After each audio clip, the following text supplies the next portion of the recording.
Good morning बच्चों। आज हम लोग मुल्ला नसरुद्दीन के ऊपर एक कहानी सुनेंगे। अब ये मुल्ला नसरुद्दीन इमेजिनरी कैरेक्टर है कि रियल कैरेक्टर था ये पता नहीं।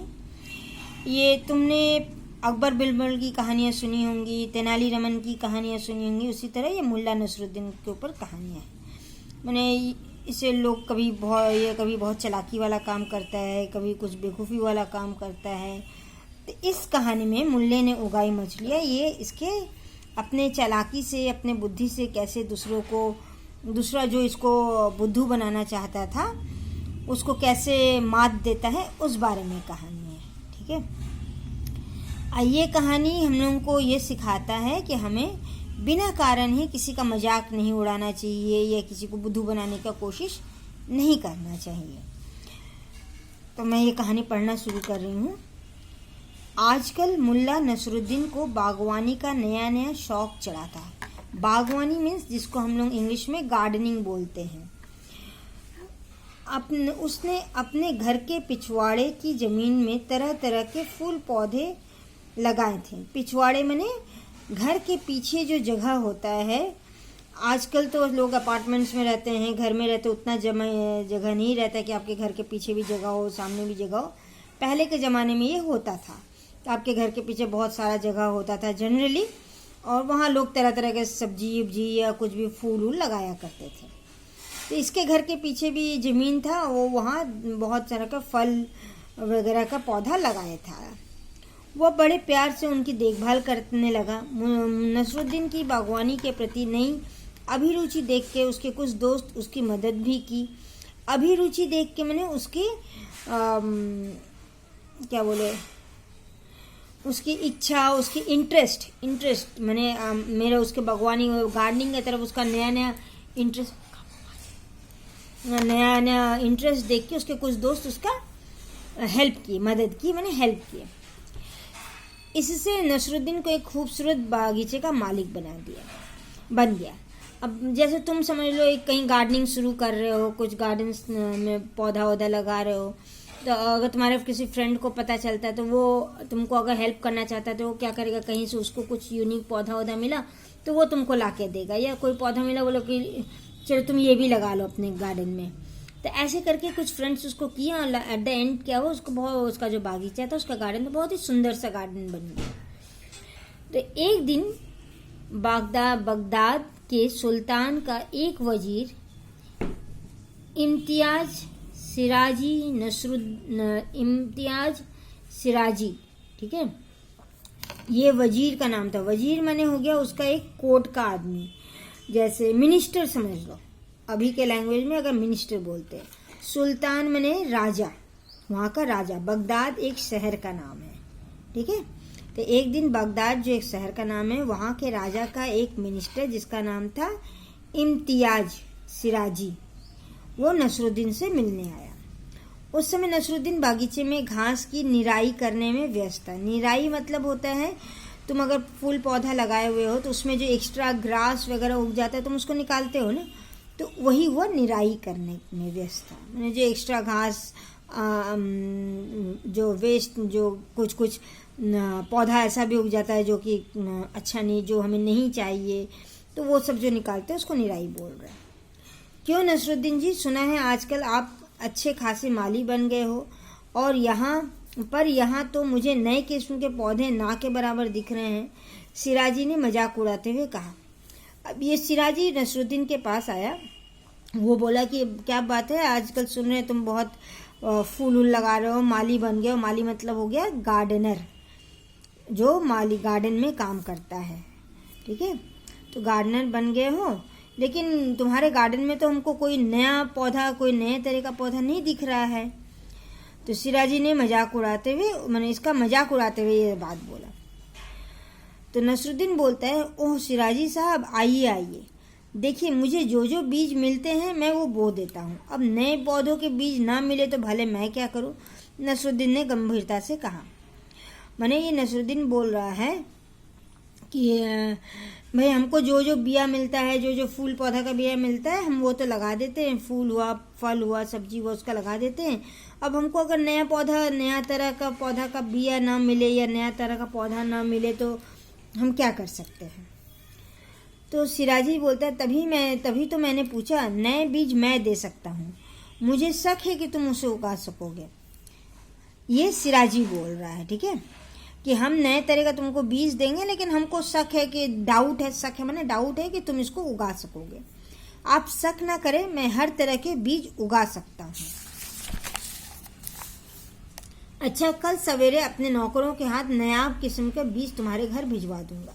ये सिराजी बोल रहा है, ये चीज़ सिराजी बोल रहा है कि ठीक है, अब अगले दिन हम अपने नौकर से तुम्हारे पास नायाब किस्म के मीन्स अनमोल किस्म के, एकदम नया तरह का या बहुत अलग तरह का बीज, किस्म मने तरह का बीज मने जो सीड होता है, वो तुम्हें घर भिजवा दूंगा।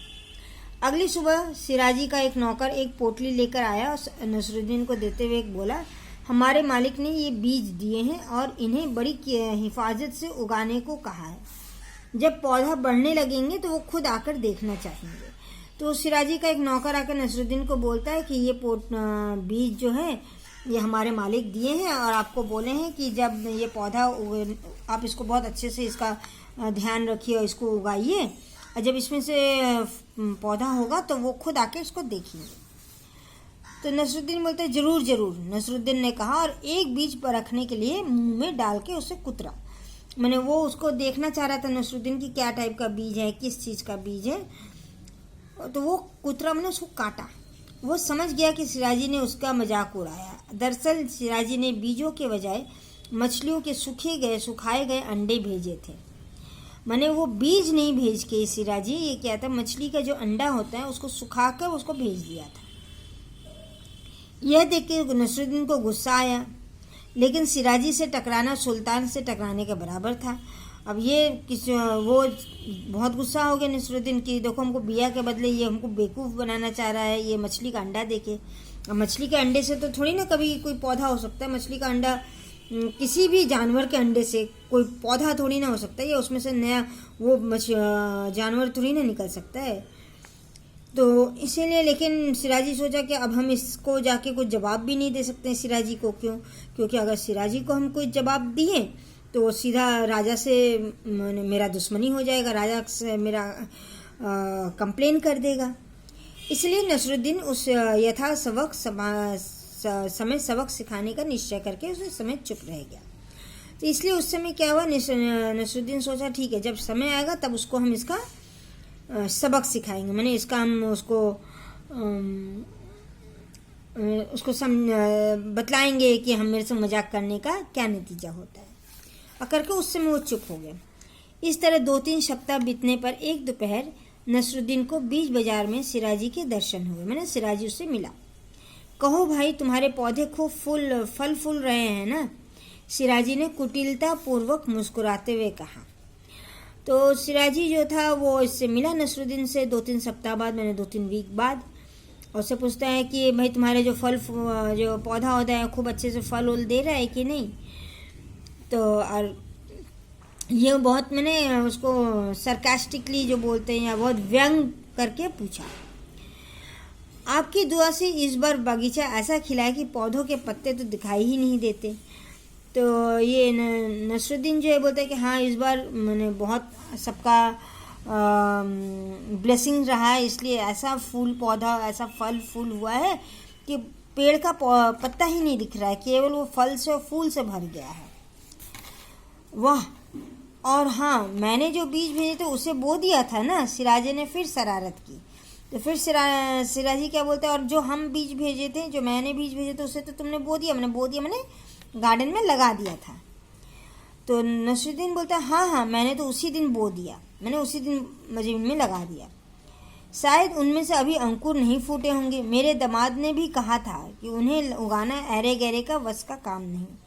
तो ये सिराजी बोल रहा है कि अभी तो उसमें से अंकुर नहीं फूटेंगे। अंकुर होता है जो छोटा पौधा, जब हम लोग बिया डालते हैं मिट्टी में, उसके बाद उसमें से जो छोटा सा पौधा निकलता है उसे अंकुर कहते हैं, ठीक है। तो वो अंकुर अभी उसमें से नहीं आया होगा, क्योंकि मेरा जो दामाद है, दामाद मैंने सिराजी के बेटी का हस्बैंड है, ठीक है। तो वो बोल रहा था कि भाई ये जो बिया है इसमें से हर कोई पौधा नहीं उगा सकता है, ये स्पेशलाइज्ड लोग चाहिए। तो इस पर नसरुद्दीन बोलता है, लेकिन मैं भी साधारण माली नहीं हूँ।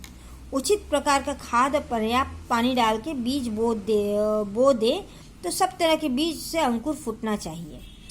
तो ये नसरुद्दीन बोलता है कि हम भी कोई ऑर्डिनरी माली नहीं हैं, और जो भी जैसा भी बीज हो, अगर हम उसमें प्रॉपर खाना, उसको जो जैसा टाइप का खाना चाहिए, जैसा टाइप का मिट्टी चाहिए, जितना पानी चाहिए उतना अगर हम वो सब प्रॉपरली दें तो हर बीज से पौधा उगेगा। आपने जो बीज भेजे थे उसमें से अभी अंकुर फूट रहे हैं, पर उन्हें कीड़े और धूप ना लगे इसलिए मैंने उन पर उपले ढक दिए हैं। आप कल सवेरे आके खुद देख सकते हैं। तो ये बोला कि आप जो बीज भेजे थे उसमें से भी अंकुर हो रहे हैं, मैंने छोटे पौधे हो रहे हैं, लेकिन उसमें कीड़ा ना लगे या ज़्यादा धूप ना लगे इसलिए मैंने उपले से ढक दी। उपला क्या होता है? जो गाय का गोबर होता है उसको लोग दीवार में डाल के या ज़मीन में बिछा के छोटा छोटा इस तरह का फ्लैटेंड चीज़ बनाते हैं, वो ताकि जलाने में काम आए, तो उसको उपले बोलते हैं या इसको और गोईठा भी बोलते हैं।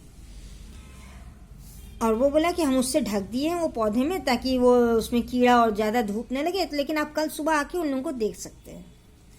सिराजी का चेहरा पीला पड़ गया, क्योंकि वो तो जानता था ये तो पौधे मैंने बिया जो है वो तो इसका है नहीं, पौधा का है नहीं, वो तो मछली का है।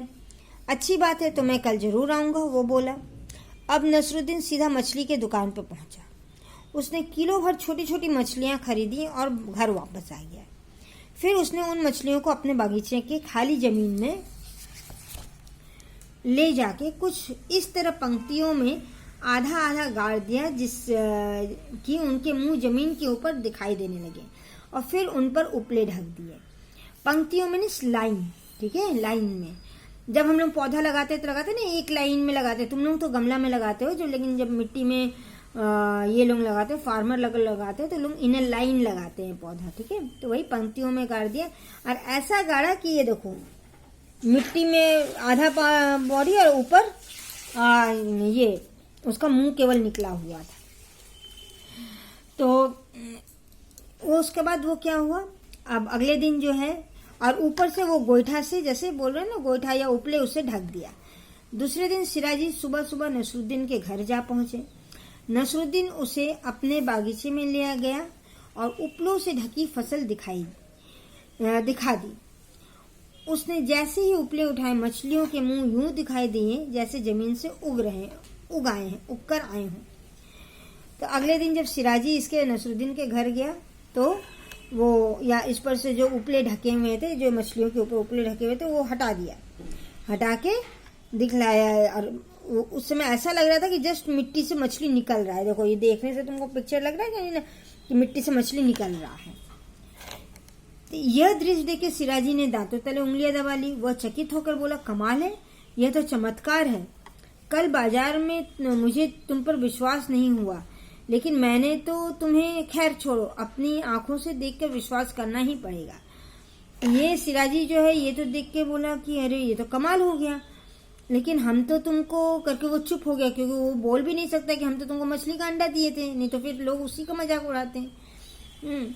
लेकिन अगर जब हम देख ही लिए हैं कि मैंने उससे वो जो बीज हम दिए थे उससे मछली उग रही है, तो फिर हमको अपने आंखों पर विश्वास करना ही पड़ेगा। हम इसको नहीं विश्वास नहीं कर सकते, क्योंकि तुम जो चीज़ अपने केवल सुनकर तुम हो सकता है किसी बात पर विश्वास ना करो, लेकिन जब उसी चीज़ को तुम देखोगे तो तुम्हें विश्वास करना ही पड़ेगा, है कि नहीं। तो उसी तरह सिराजी भी बोला, अब हम जब अपने आंखों से देखें तो विश्वास तो करना ही पड़ेगा। इन बीजों को उगाने का कोई कठिन काम नहीं। मेरे पास अगर 1 एकड़ जमीन होती तो मैं खुद यह फसल उसमें बो देता, नसरुद्दीन ने गंभीरता से कहा। तो ये जो नसरुद्दीन था वो बोला कि ये जो आप बीज भेजे थे उसको उगाना कोई बहुत बड़ा कठिन काम नहीं है, लेकिन मेरे पास 1 एकड़ जमीन, 1 एकड़ जमीन में बहुत ज़्यादा ज़मीन होता है। अगर उतना होता तो ये जो फसल है हम खुद ही उसमें लगा देते। अब बहुत सीरियसली ये सारा बात बोल गया। तो ये सिराजी बोलता, अब यह काम मैं करूँगा। मन ही मन सिराजी ने सोचा। घर लौट के उसने अपने नौकरों को बुलाकर कहा, इस साल हमारे खेतों में मछलियों के सूखे अंडे बिखेर दो। अगर यहाँ ना मिले तो आसपास के शहरों से मंगवा लो। मैं खुद नहीं मानता, पर अब तो मैंने अपनी आंखों से ये प्रयोग देख लिया है। तो वो फिर अपने घर जाता है सिराजी, जाके अपने नौकर लोगों को बोलता है कि तुम हमारे खेत जितने सब, उस समय तो लोगों के पास मैक्सिमम खेत ही होते थे, तो इस बार हम अपने खेत में मछली का अंडा उगाएंगे, मछली के अंडे से मछली उगाएंगे। तो हमारे खेत में पूरे में मछली का अंडा बिखेर दो, फैला दो, और अगर तुम्हारे पास ना हो तो अगल बगल गांव शहर जहाँ से मिलता है वहाँ से मंगवा लो। नौकरों ने आदेशानुसार मैंने आदेश के अनुसार, उसके इंस्ट्रक्शन के अनुसार मछलियों के अंडे के लिए ज़मीन आसमान एक कर दिए। ज़मीन आसमान एक करना एक मुहावरा है, माने जब बहुत ज़्यादा मेहनत करते हैं, इधर उधर खोजते हैं, एक्चुअली इसका मतलब है बहुत ज़्यादा मेहनत करना। जैसे एग्ज़ाम के समय, इसका एक और मैं एग्ज़ाम्पल दे रही हूँ। एग्ज़ाम के समय क्या होता है, स्टूडेंट्स बहुत मेहनत करते हैं पढ़ाई में, तब हम लोग क्या करते हैं, बोल सकते हैं छात्र परीक्षा के दौरान ज़मीन आसमान एक करके पढ़ाई में मन लगाते हैं। ठीक है, इसका मतलब उन लोग बहुत मेहनत करके पढ़ाई में मन लगाते हैं। अब समझ में आ गया ज़मीन आसमान का मतलब, और ज़मीन आसमान करना एक मुहावरा है। कई दिनों बाद सिराजी को असली बात का पता चला। बहुत दिन बाद सिराजी जो था उसको तब पता चल गया कि ये नसरुद्दीन इसको बेवकूफ़ बनाया है, इसका मजाक उड़ाया है।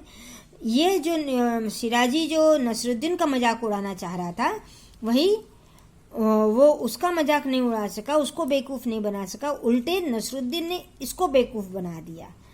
तब वो कुछ कर भी नहीं सकता था सिराजी, वो चुपचाप, क्योंकि उसको तो डायरेक्टली कुछ बोला नहीं था। तो वो खून के घूंट पीना भी एक मुहावरा है, मतलब अंदर ही अंदर बहुत गुस्सा होना। बहुत गुस्सा होकर रह गया। लेकिन ये खबर जो थी कि नसरुद्दीन सिराजी को बेवकूफ़ बनाया, ये पूरे शहर में फैल गया। अब सिराजी जहाँ भी जाता वहाँ लोग मुंह छुपाकर हंसने लगते। तो यही था ये कहानी। इस कहानी से हमें ये पता चलता है, सोच विचार के बोले, मैंने हमें हमेशा जब भी बोलना चाहिए सोच विचार के बोलना चाहिए और अच्छा बोलना चाहिए। क्योंकि अगर समझ लो जैसे इसमें था, अब ये तो कुछ भी बोल दिया वो सिराजी कि हाँ मछली के अंडे से ये उगाओ, और ऐसा भी हो सकता है कि हमारा जो हम जो बोल रहे हैं या हम जो किसी का मजाक उड़ा रहे हैं वो हमारे पर ही उल्टा पड़ जाए, मैंने वो उनका मजाक ना उड़ के हमारे ऊपर ही हमारा ही मजाक उड़ जाए, जैसे इस कहानी में है। ठीक है।